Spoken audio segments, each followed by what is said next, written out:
friends, welcome to the BLF Academy. Please like, subscribe and share this channel.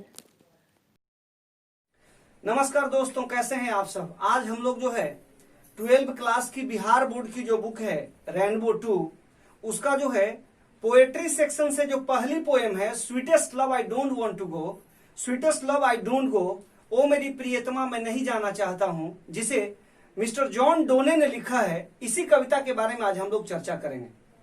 आज इसके पहले page का पूरा एक्सप्लेनेशन करेंगे कि इस पेज पर जॉन डोने ने अपने बारे में क्या एक्सप्लेनेशन किया है, इन चीजों के बारे में हम लोग चर्चा करेंगे। देखिए, एक्चुअली ये पूरी जो स्टोरी है ये पूरी प्यार पे रिलेटेड स्टोरी है।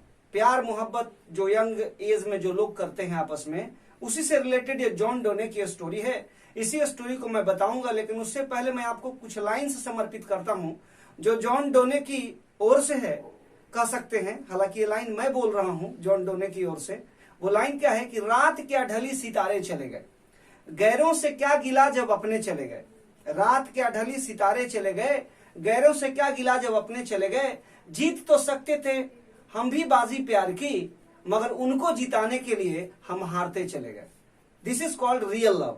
तो आइए जरा अब हम लोग चैप्टर को देखते हैं कि जॉन डोने ने किस तरह से बताया है, उन चीजों को देखते हैं। सभी लोग अपनी अपनी किताबें पलट लें और किताब में लाइन बाय लाइन ध्यान पूर्वक देखें, बिल्कुल समझ में आएगा। एक एक वर्ड को एक्सप्लेन करूंगा और वो समय दूर नहीं जब आपको लगेगा कि नहीं सर हमसे दूर जरूर हैं लेकिन वो हमारे पास हैं।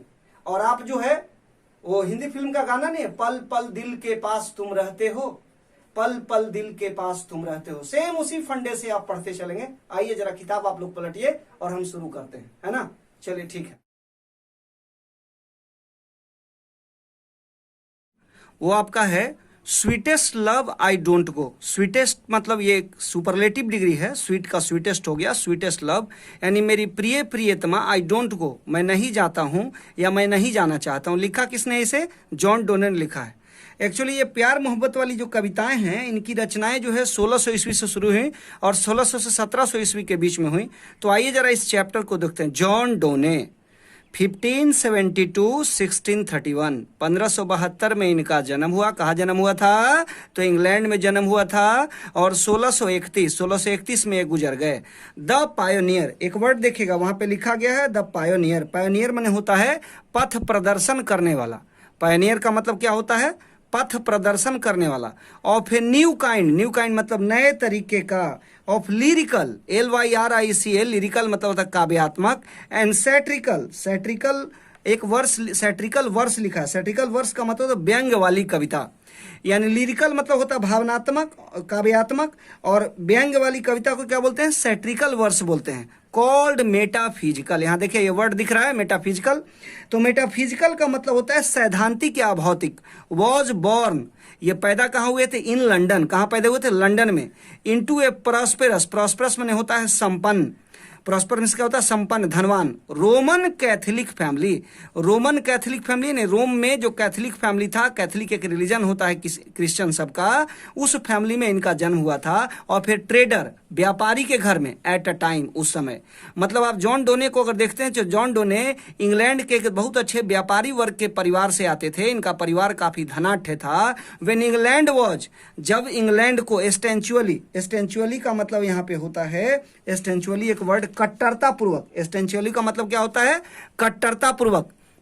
When England was essentially anti Catholic, जब इसे एंटी कैथोलिक बना दिया गया, अब वहां पे कैथोलिक धर्म नहीं बल्कि प्रोटेस्टेंट धर्म आ गया। क्रिश्चियन धर्म दो पार्ट में बटा, कैथोलिक में और प्रोटेस्टेंट में।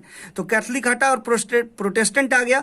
तो was essentially anti Catholic. डोने was, डोने को फोर्स्ड माने होता है बाध्य कर दिया जाना, टू लिव, इनको छोड़ने के लिए ऑक्सफोर्ड यूनिवर्सिटी को इनको बिना पढ़ाई पूरे किए, विदाउट ए डिग्री यानी बिना डिग्री के छोड़ना पड़ा। बिकॉज ऑफ, क्योंकि हिज रिलीजन, क्योंकि वो कौन थे? कैथोलिक थे। और इंग्लैंड क्या हो चुका था बच्चों? एंटी कैथोलिक हो चुका था। तो जब एंटी कैथोलिक हो चुका था तो ये वहां कैसे रह सकते थे? तो कहता है ही रिलीजन, ही स्टडीड लॉ, इन्होंने किसकी पढ़ाई करी?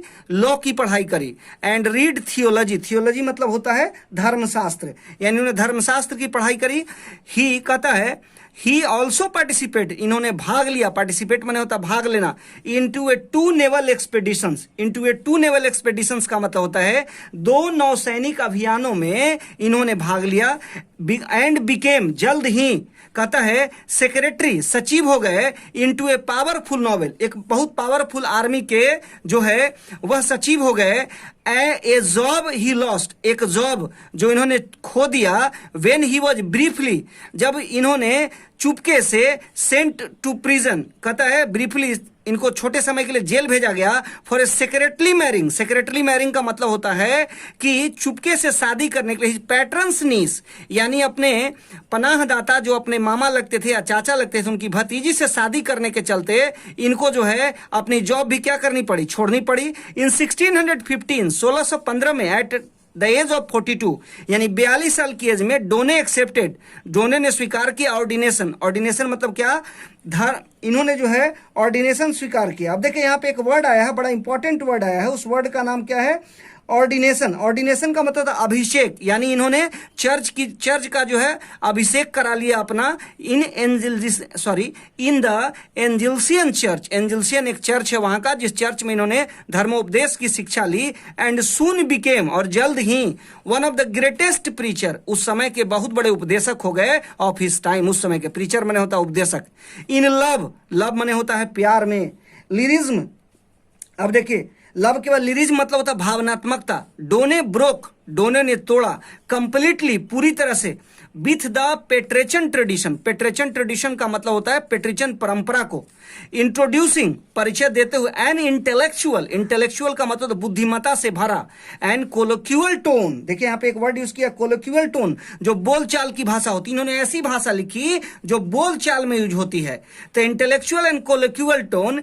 हिज लव, उनका जो प्यार था, पोएम्स उनकी कविताएं, यूज द लेटेस्ट डिस्कवरी, यानी इन्होंने लेटेस्ट खोज की, लेटेस्ट डिस्कवरी की, डिस्कवरी माने खोज होता, दुनिया में वो चीजें थी लेकिन उसको इन्होंने पर्दे को हटाया, जैसे कहते हैं ना पर्दा ना हटाओ, पर्दा जो हटाओ तो भेद खुल जाएगा, तो भेद खुल गया। Latest discoveries of science, science में होता है विज्ञान, एंड जियोग्राफी, भूगोल का, टू हैमर, हैमर का मतलब होता है रोकना, home a point, home a point, and combined passion, to home a point मतलब एक बिंदु तक रोकने का काम किया, कंबाइंड पैशन यानी मिला जुला इन्होंने जुनून पैदा किया लोगों में, विथ वर्बल, वर्बल मतलब मौखिक, एंड इंटेलेक्चुअल टीजिंग, इंटेलेक्चुअल टीजिंग का मतलब बुद्धिमत्ता से भरा चिढ़ाया जाना, जैसे प्रेमी और प्रेमिका जब दो आपस में मिलते हैं तो दोनों के बीच में क्या क्या बातें होती है, कैसे दोनों एक दूसरे को चिढ़ाते हैं, इन चीजों पर इन्होंने बहुत अच्छी तरह से फोकस किया। इंटेलेक्चुअल टीजिंग समझ में आ रहा, बुद्धिमत्ता से भरा टीजिंग, कभी रोना कभी हंसना, प्यार में रोना हंसना तो होता ही है। डोने इज वेल नोन, डोने को जाना जाता है फॉर हिज सॉन्ग्स, उनकी गीतों के लिए, एंड सोनेट्स, बड़ा इंपॉर्टेंट वर्ड यूज हुआ है सोनेट्स, 4 लाइन वाली जो कविता होती है चतुर्दश कविता, उसको सोनेट्स बोलते हैं। सेटायर, सेटायर्स का मतलब होता है कटु उपहास, जब दोनों एक दूसरे पर टोन मारते हैं ना प्यार मोहब्बत में तो उसको सेटायर्स, कटु उपहास। एंड द इलेजीज, इलेजीज मतलब होता है शोक गीत, इलेजीज माने क्या होता है, शोक गीत। भाई जब दोनों एक दूसरे से जुदा होते हैं, जैसे राधा कृष्ण से जुदा हुई तो उस समय बोला था राधा ने कि, राधा ने बोला था ना कि जो है पियाबिन सापिन करी रात, तो वैसे ही कहता है एलेजीज।